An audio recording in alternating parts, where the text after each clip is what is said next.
बिस्मिल्लाहिर्रहमानिर्रहीम। अस्सलाम वालेकुम नाज़रीन, मैं नाइला मीर हूँ, आप यूट्यूब चैनल देख रहे हैं। नाज़रीन, अक़वाम मुत्तहिदा की जनरल असम्बली इजलास के हॉल में ख्वाजा आसिफ के पीछे एक खातून डॉक्टर शम्मा जुनेजो बैठी हुई थी, जिनको लेके सोशल मीडिया के ऊपर इस वक्त बड़े सवालात उठाए जा रहे हैं। दफ्तर खारजा ने इस हवाले से भी वज़ाहत दी है, लेकिन जो वज़ाहत दी है वो किसी की समझ में नहीं आई है। दूसरा, आज़ाद कश्मीर के हवाले से बात करेंगे इस व्लॉग में। आज़ाद कश्मीर में इस वक्त रेंजर्स पुलिस के जो दस्ते हैं, ख़ास तौर पर वो मुख्तलिफ़ शहरों में मुख्तलिफ़ अज़ला में फ़्लैग मार्च कर रहे हैं। 29 सितंबर की लॉकडाउन की कॉल है गैर मुअय्यना मुद्दत के लिए, और कल रात यानी कि 28 सितंबर रात 12 बजे से पूरा आज़ाद कश्मीर गैर मुअय्यना मुद्दत के लिए बंद कर दिया जाएगा। और एक आप कह लें कि आज़ाद कश्मीर के अंदर जमात तो रियासती जमात है मुस्लिम कॉन्फ्रेंस, लेकिन उसकी डोरी कहीं और से हिलती हैं। उसके एक रहनुमा को मैदान में उतार दिया गया है ताकि जो पुरअमन तहरीक है उसे सबूताज किया जाए, बल्कि उसमें चंद कुछ इस तरह के गुंडे वगैरह घुसेंगे जो कि पुरअमन तहरीक को ख़राब करने की कोशिश करेंगे। और मे भी वहाँ पर भी किसी ऑपरेशन की तैयारी हो, जिस तरह पाकिस्तान में 9 मई जैसा फॉल्स फ्लैग का ड्रामा रचाया गया और फिर हज़ारों लोगों को जेलों में डाला गया। उसके ऊपर भी बात करते हैं। और दूसरा, पाकिस्तान तहरीक इंसाफ का पेशावर में जलसा है और बहुत बड़ा ये जलसा होने जा रहा है। पाकिस्तान भर से इस वक्त काफ़िले पेशावर की तरफ रवां दवा हैं। क्या वहाँ पर आज नेक्स्ट कोई स्ट्रेटजी हिकमत अमली दी जाती है, उसके ऊपर भी आते हैं। लेकिन सबसे पहले डॉक्टर शम्मा जुनेजो, ये वो खातून हैं कि जिनकी शरीफ ख़ानदान के साथ तस्वीर, मरीम नवाज़ के साथ, शहबाज शरीफ, नवाज शरीफ, इसी तरह इसहाक डार, ख्वाजा आसिफ के साथ इनकी तस्वीर देखी गई हैं। और अमेरिका की नाजायज़ जो औलाद है इसराइल, उसको तस्लीम करने के हवाले से ये ख़वातीन बात करती हैं। इसराइल के जो ऑफिशियल्स हैं उनके साथ भी इनकी तस्वीर मौजूद हैं, मुलाकातें इनकी होती रहती हैं। और इस खातून को पाकिस्तान की जो स्टेट है वो तमगा इम्तियाज़ भी दे चुकी है। लेकिन ये जो खातून है अक़वाम मुत्तहिदा की जनरल असम्बली के इजलास में हॉल में कैसे पहुंची, जहां पर पाकिस्तानी ऑफिशियल्स को बैठना था, ख्वाजा आसिफ के पीछे ये खातून बैठी हुई हैं। तो फिर आपने क्या पैगाम दिया दुनिया को इन खातून को बिठा के, जो कि इसराइल को न सिर्फ तस्लीम करने के हवाले से बात करती हैं, बल्कि ये कहती हैं कि खान साहब को रहने दो, हमें ऐसे हुक्मरान चाहिए जो कि इसराइल को तस्लीम करें, बल्कि अच्छे ताल्लुकात हमें इस्तवार करने चाहिए इसराइल के साथ। और ख्वाजा आसिफ साहब कह रहे हैं कि जी मुझे नहीं पता, हम नहीं जानते ये खातून कौन है और मेरे पीछे इनको किसने बिठाया, ये दफ्तर खारजा से आप ये बात पूछें। तो सलामती कौंसिल में वज़ीर-ए-आज़म साहब जो है उन्होंने करनी थी तकरीर, वो मसरूफ़ थे, तो उनकी जगह मुझे तकरीर करनी पड़ गई। और मेरा ट्विटर अकाउंट आपको बताता है कि मैं तो फ़लस्तीनियों के लिए बड़ा दर्द रखता हूँ और मेरा क्या स्टांस है ये आपको पता है। अच्छा, ये कैसे हो सकता है जी?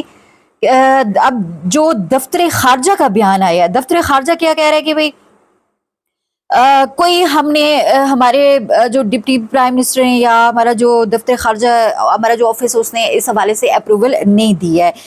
तो अगर बगैर आपने लेटर भी मतलब नहीं लिखा, इजाज़त भी आपने नहीं दी है और गले में कार्ड डाले वो खातून वहाँ पर आके बैठ गई, तो क्या वो कोई जिनात से उसका ताल्लुक है, वो कोई और मखलूक है, वैसे वो आके आपके पीछे बैठ गई? तो कैसे वो बैठ गई? ये सब ड्रामा है, ये सब झूठ है। अल्लाह ताल्लुक़े का इज़हार कर रहा है वज़ारत ख़ारजा भी, और आपका दफ्तर ख़ारजा भी जो है वो अब इस तरह की बातें कर रहा है। तो किस तरह यूएन जनरल असम्बली के हॉल में ये खातून दाखिल हो गई हैं और इसको किस तरह जाने दिया गया कि गड़बड़ है ये सारा जो मामला है?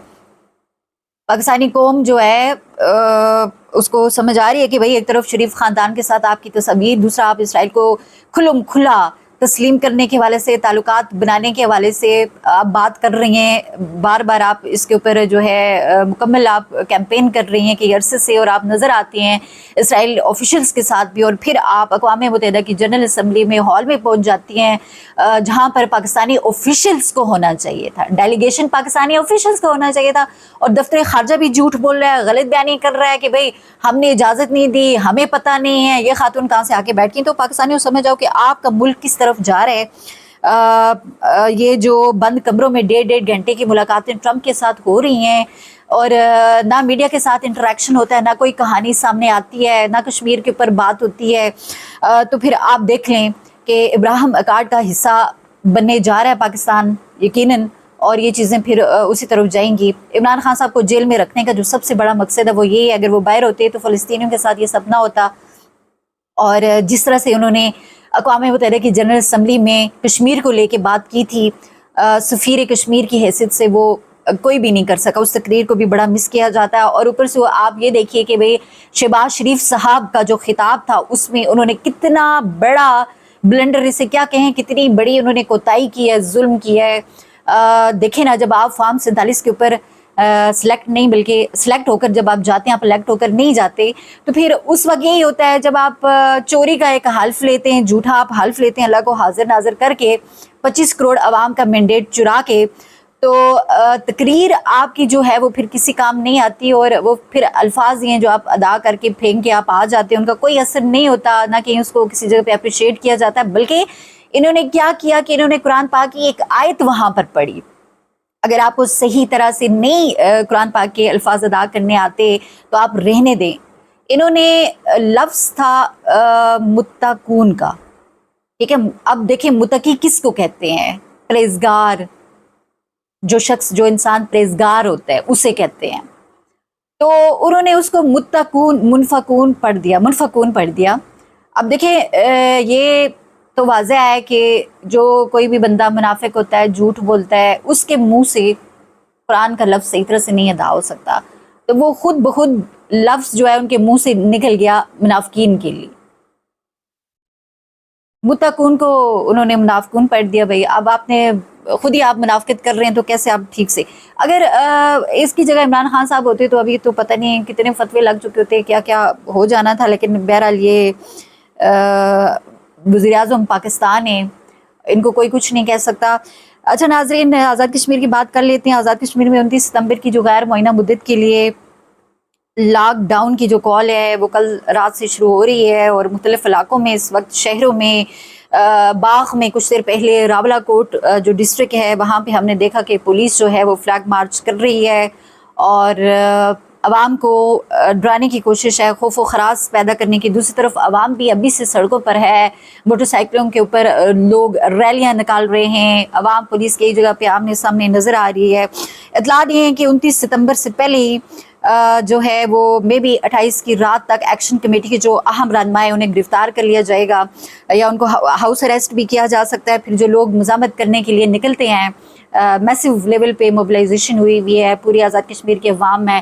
دو اہم مطالبات کے اوپر آ کے بات جو ہے وہ مذاکرات کی ختم ہو گئی تھی۔ ایک تو جو وہاں کے حکمران ہیں وہ کسی بھی صورت اپنی مراد چھوڑنے کو تیار نہیں ہیں، اور دوسری طرف مہاجرین کی 12 جو نشستیں ہیں، پاکستان کے اندر جو بھی حکومت ہوتی ہے تو وہ یہاں سے اپنے بندے سلیکٹ کرتی ہے پورے پاکستان سے 12، کچھ حلقوں میں تو ان کا ووٹ بھی نہیں ہے۔ اب کہا جاتا ہے کہ یہ مہاجرین ہیں مقبوضہ کشمیر کے، اور پھر آزاد کشمیر کے اندر حکومت جو ہے وہ بنائی یا گرائی جاتی ہے۔ یہ سیاسی بلیک میلنگ ہے، اس کو ختم کرنا جو ہے وہ دوسرا مقصد ہے۔ تو اس طرح سے ابھی انٹرنیٹ بند کر دیا جائے گا، اور پھر اس کے بعد فورسز کا استعمال کیا جائے گا۔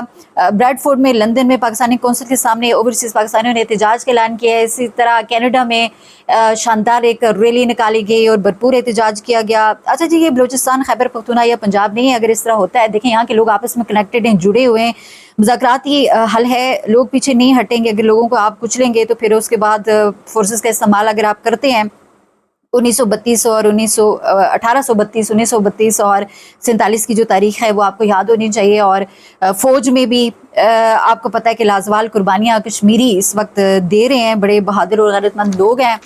تو اگر اس طرح کی چیز ہوتی ہے تو پھر یقیناً معاملات خراب ہوں گے، اور یہ تحریک جو ہے یہ نکل جانی ہے بیسک رائٹ سے نکل کر حق خود ارادیت اور آزادی کی طرف چلی جائے گی، پھر حالات کسی کے کنٹرول میں نہیں رہیں گے۔